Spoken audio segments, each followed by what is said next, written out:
Pourquoi répudier une femme violée? Qu'est-ce qu'ils pensent de cette femme? C'est une forme de stigmatisation, parce que ça renvoie en fait un peu à l'idée pour la victime que l'opprobre et l'humiliation est du côté de la victime et non des agresseurs. C'est une manière aussi de dire à la victime, ce qui s'est passé, c'est peut-être de ta faute. C'est ça aussi, il faut voir tout ça dans la répudiation, et puis il y a le sentiment de honte. On a touché ma femme, la suite est, dans les cas vraiment les plus graves, elle est enceinte, et dans les cas encore plus graves, elle a le VIH ou le sida maintenant.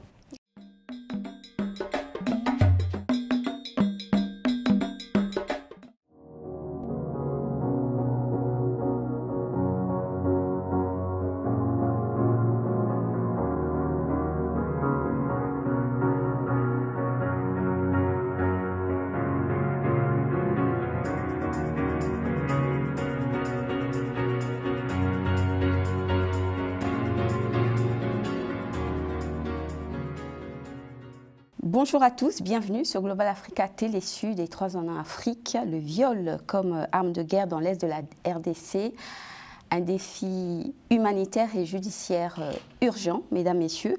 Les violences sexuelles demeurent une tragédie majeure en Afrique, notamment dans les pays en conflit, comme le Soudan, la République centrafricaine ou la RDC, où on en parle actuellement. Le viol des femmes devient donc une tactique de guerre, parfois une arme de nettoyage ethnique, dans un climat d'impunité et de silence. Selon l'UNICEF, 79 millions de femmes et de mineurs ont été victimes de violences sexuelles en Afrique subsaharienne.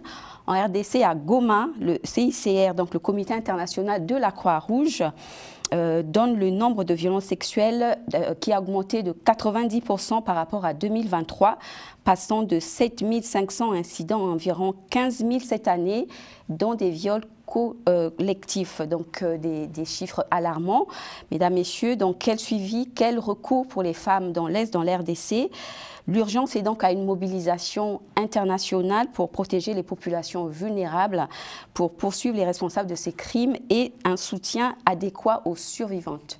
Encore une fois, mesdames, messieurs, bienvenue sur Global Africa Télé Sud et 3 en Afrique pour cette émission. Je suis Carmen Févillier et je reçois avec beaucoup de plaisir pour ce sujet grave Maître Tania Chembo, avocat au barreau de Senlis à Paris. Maître Tania Chembo, originaire de la RDC. Bonjour Maître, bienvenue. Merci Carmen. Alors Maître, sujet grave aujourd'hui pour parler de la situation des femmes en RDC. Grave et d'actualité. On parle beaucoup de politique, mais on oublie les femmes qui sont victimes justement des politiques.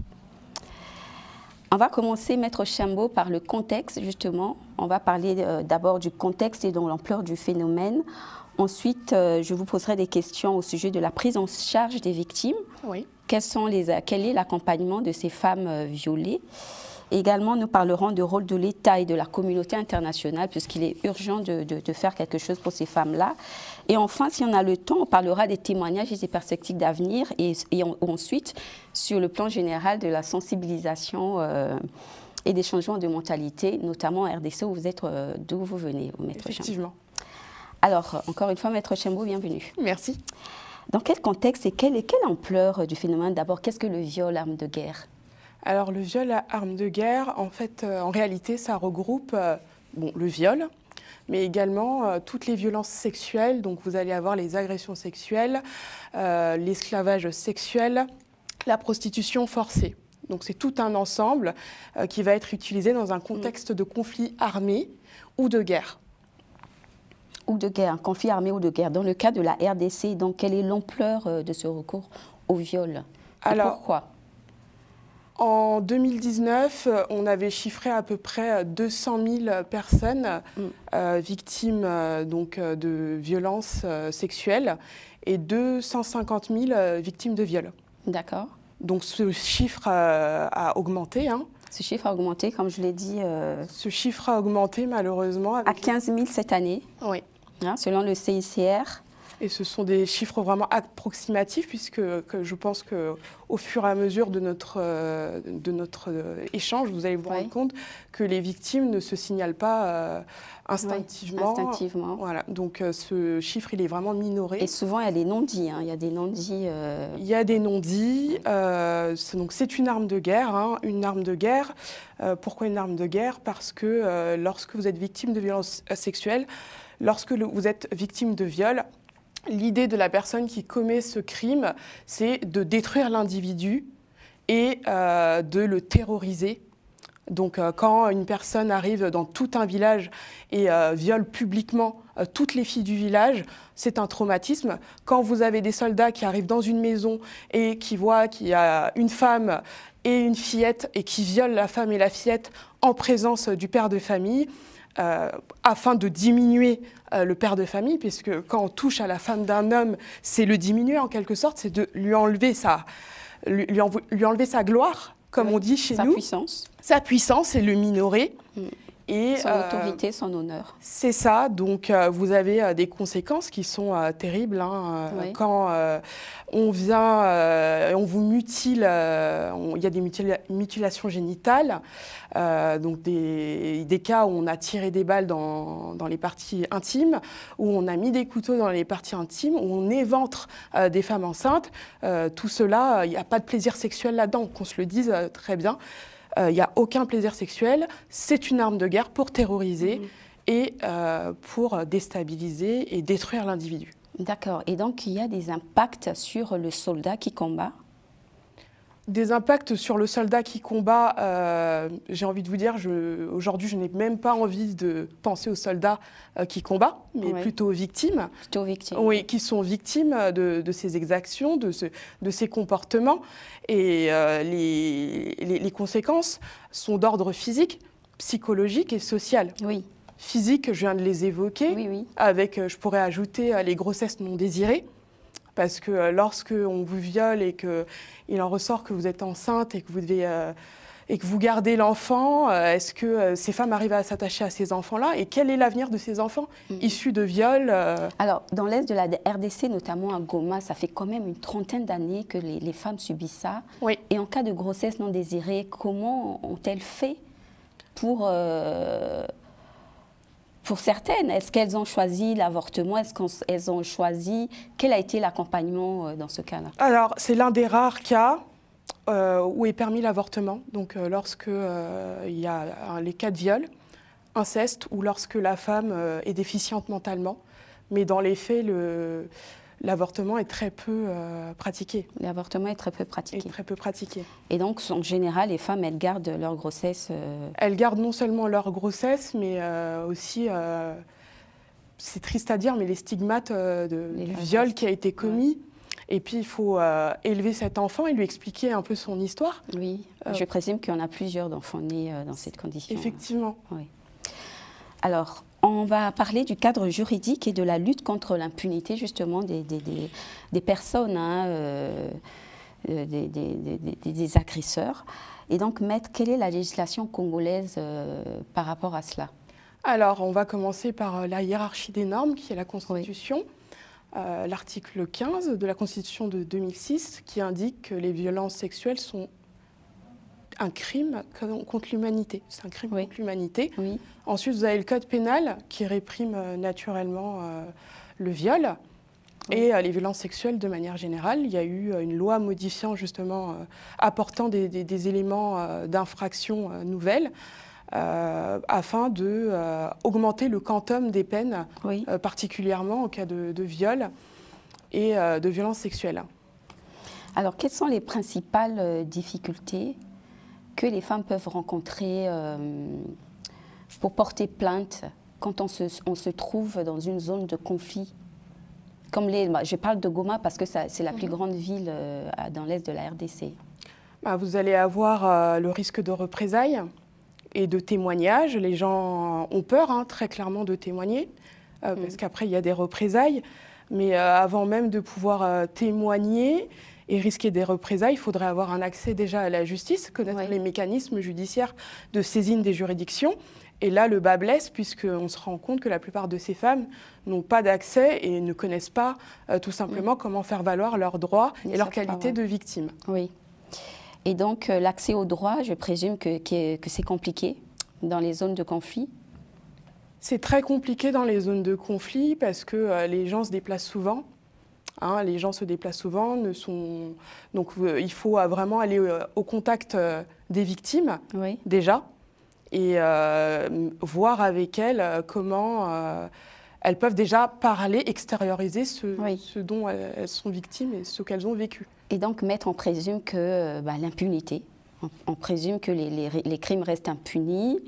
Et donc, que fait le gouvernement congolais dans ce cas-là?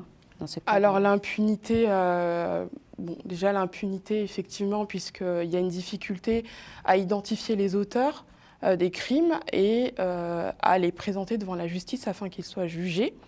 Concernant le gouvernement, le président de la République, je pense qu'il faut le souligner, est quand même un homme de parole, puisqu'il a dit qu'il ferait de son mandat des violences faites aux femmes une priorité nationale. Et effectivement, il y a eu plusieurs initiatives, plusieurs choses qui ont été mises en place afin de garantir justement la protection de ces femmes. La protection de ces femmes. Alors, je rappelle aux téléspectateurs que dans les zones de conflit, il n'y a pas seulement les femmes qui subissent des violences, il y a également des mineurs, mais également des enfants soldats, Maître, des enfants mineurs qu'on embrigade dans les combats. Ça sera l'objet de notre émission. J'espère que je vous inviterai, que vous serez disponible avec plaisir pour en parler.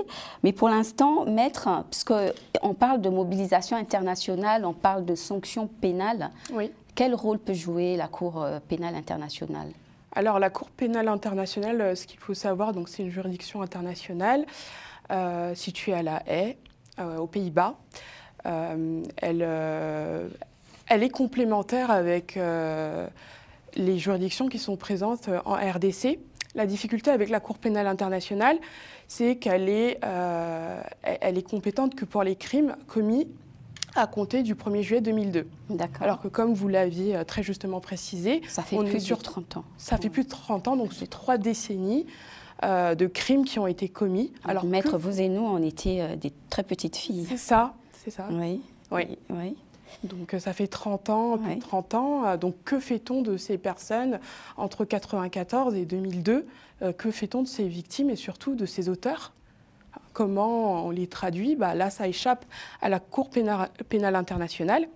Et d'ailleurs, ce qui est bien de préciser, c'est que la République démocratique du Congo, donc en 2002, il y a la Cour pénale internationale qui est créée, et dès 2004, va donner les premiers cas à la Cour pénale internationale pour qu'ils soient jugés. Donc il y a vraiment une complémentarité.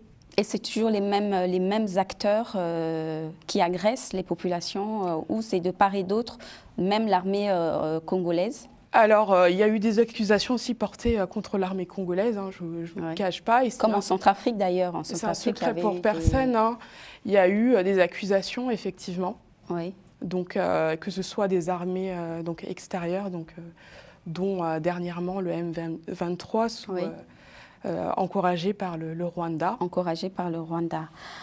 Alors, la femme reste toujours victime, Maître, dans ces situations. Quelle est la prise en charge de ces victimes? Quel accompagnement?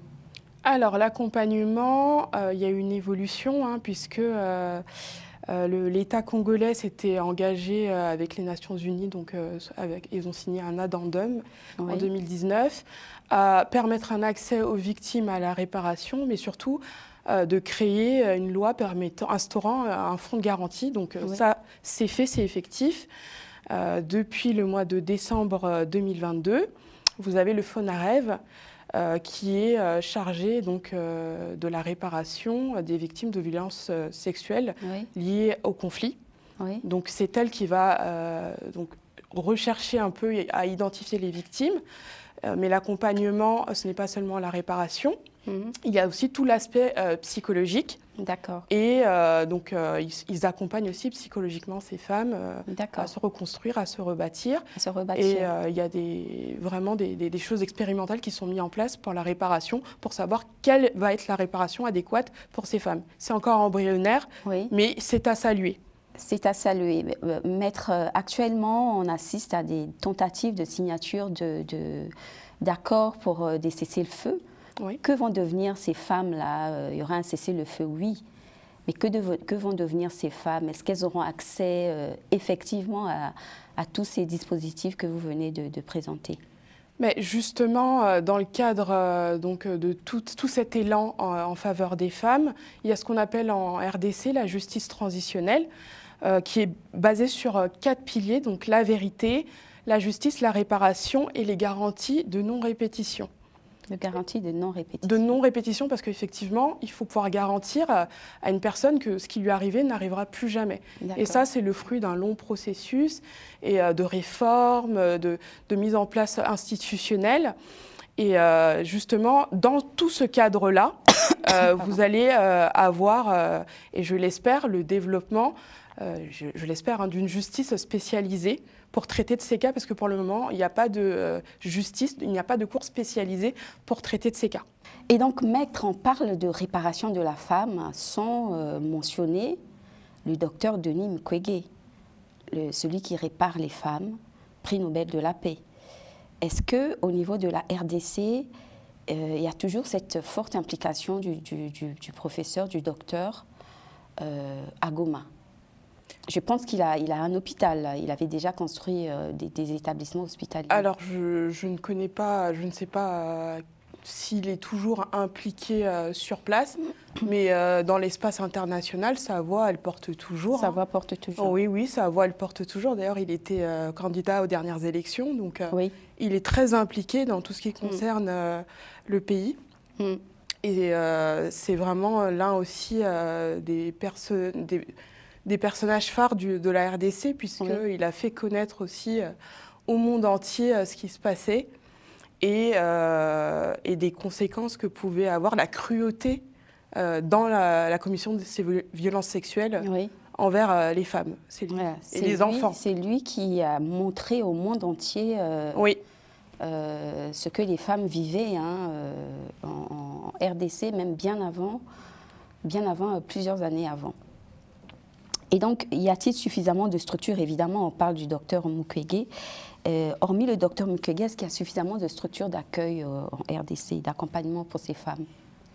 J'ai envie de vous dire qu'il n'y en aura jamais assez. Ouais. Compte tenu ça, c'est pas une bonne réponse, maître. Il n'y en a pas toujours assez, ça veut dire que les actions continuent. Malheureusement. Ouais. Malheureusement, donc il y a tellement de victimes que là, les structures existantes ne sont pas suffisantes. Oui. Mais elles sont présentes.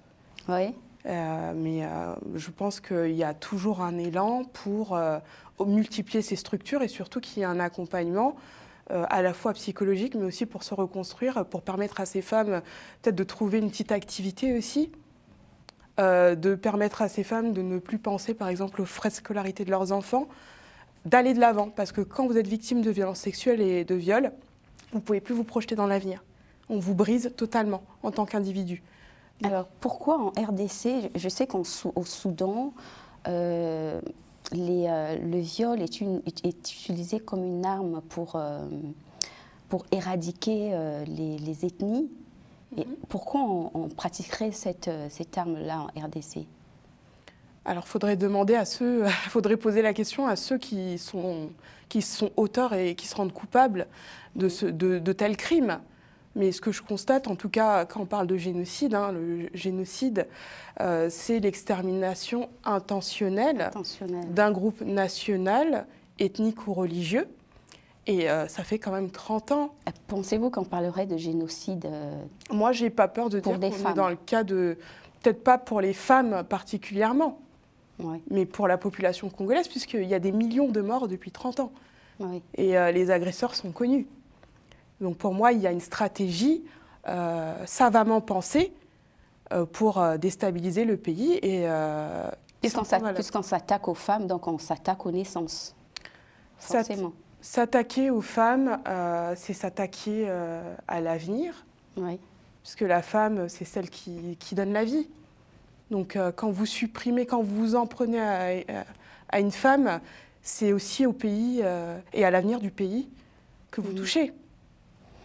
C'est aussi à l'avenir du pays que les agresseurs touchent à leur maître.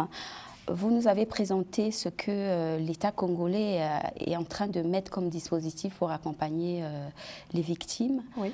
Et au niveau international, est-ce qu'il y a des ONG présentes sur le terrain et que font ces ONG? Alors, bien évidemment, oui, il y a des ONG qui sont présentes. Et les ONG, elles ont commencé tout ce qui est identification des victimes, bien avant que ce soit effectif dans des lois. Les ONG ont eu ce mérite de commencer l'identification des victimes. L'identification des victimes. Oui. Et à échanger aussi avec les victimes. Et à échanger avec les victimes sur leurs agresseurs, sur leurs ressentis. Et sur la suite dans leur famille, parce qu'il y a des femmes qui sont répudiées. Il y a des femmes qui sont répudiées par leur mari. Oui, parce qu'elles ont été violées collectivement par plusieurs hommes, oui. Publiquement. Et elles ont été répudiées par elles ont été répudiées parce que leur mari n'a pas supporté. Double peine alors pour c'est la double peine. Et que fait l'État par rapport à ces femmes ou pour accompagner aussi ces maris qui aussi subissent des chocs psychologiques en voyant leurs femmes comme ça, mais jusqu'à les répudier? Est-ce qu'il n'y aurait pas un accompagnement pour leur expliquer que répudier une femme violée, ce n'est pas la chose à faire? Alors, un accompagnement psychologique, peut-être pas, mais on serait plus sur une sensibilisation, et de l'éducation. Pour ces hommes. Ça commencerait dans la base, une base d'enfants. Ouais. Voilà. Et pour qu'ils puissent grandir avec certains...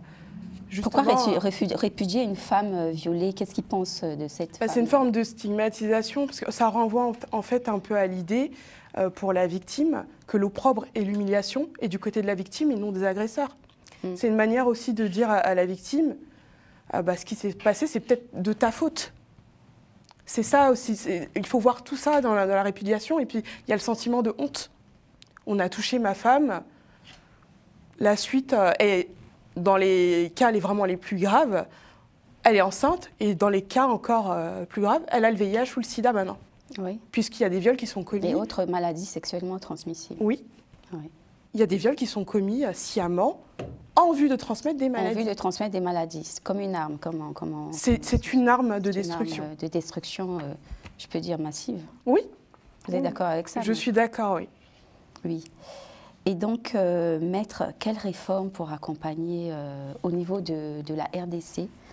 Quelles réformes légales ou institutionnelles devaient être mises en place pour améliorer cette situation? Alors, des réformes, je pense à...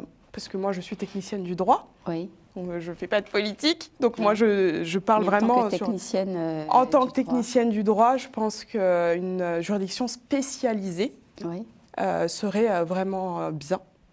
Pourquoi? Parce qu'actuellement, la RDC, vous avez un système judiciaire, donc un système au civil qui traite des cas civils et des infractions pénales, et vous avez les tribunaux militaires qui sont justement compétents pour traiter des crimes en droit international.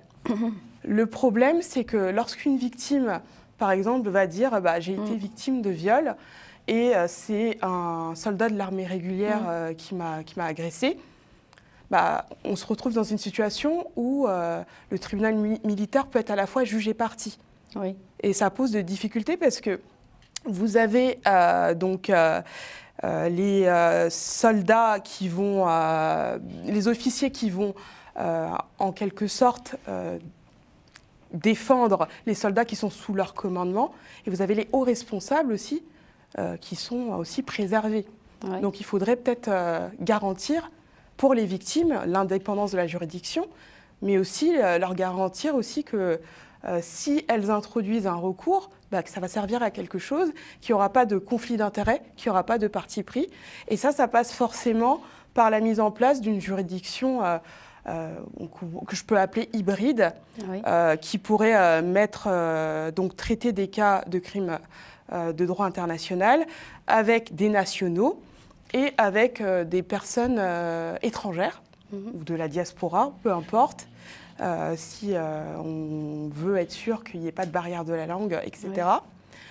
afin de pouvoir enquêter sur ces crimes, mais également de juger les auteurs de ces crimes et assurer que les jugements soient exécutés effectivement, ce qui n'est pas toujours le cas. Ce qui n'est pas toujours le cas. N'est-ce pas une utopie, Maître Chambaud, ce que vous venez de décrire là? Une utopie? Non, je pense que c'est une poursuite dans toute société démocratique. D'accord. C'est une poursuite dans toute société démocratique. Après, c'est vrai que les gens sont... C'est vrai que la situation est urgente, mais je trouve que les gens sont très pressés. Et il ne faut pas confondre efficacité et précipitation. Je vais vous donner l'exemple, par exemple, de la France. La France n'a adopté qu'en 2019 une loi interdisant les violences sur les enfants, donc les traitements éducatifs contre les enfants, mais ça ne date que de 2019. Oui. Donc il y a certaines choses qui mettent du temps. Et prendre une loi pour prendre une loi, ça ne sert à rien, puisque une loi qui n'est pas appliquée, elle ne sert à rien. Une loi, elle devient intéressante et importante quand elle devient une norme sociale, quand la société l'a imprégnée et l'a intégrée. Oui. Et ça, c'est tout un processus. Parce que la société a accès à ce dispositif. Il faut justement que la société puisse avoir accès à ces dispositifs. Il faut que la loi, on puisse la comprendre, mais aussi qu'on puisse l'intégrer. Oui. Et il y a en fait beaucoup de choses à construire et à revoir, mais il faut aller par étapes. D'accord. Donc, une grande place est laissée à la sensibilisation, Maître. Oui. Voilà. Maître Chambaud, je vous dis merci beaucoup pour être venu nous parler des violences sur les femmes en RDC à Goma. On n'en parle pas souvent. Oui. Et donc, merci beaucoup pour votre intervention, alors que vous êtes très occupée. Je sais que vous repartez bientôt pour... Oui, je vais filer. Vous allez filer. C'est ça. Merci beaucoup, chers téléspectateurs, de nous avoir suivis. Nous avons une pensée très profonde pour les femmes en RDC et pas seulement, partout en Afrique où les conflits armés s'y déroulent actuellement. Donc nous lançons un appel aux gouvernants, au gouvernement, à tous les acteurs de la société civile pour un regard sur les femmes violées. Et donc merci encore une fois pour avoir suivi cette émission et à une très prochaine fois. Avec vous, avec plaisir. Au revoir.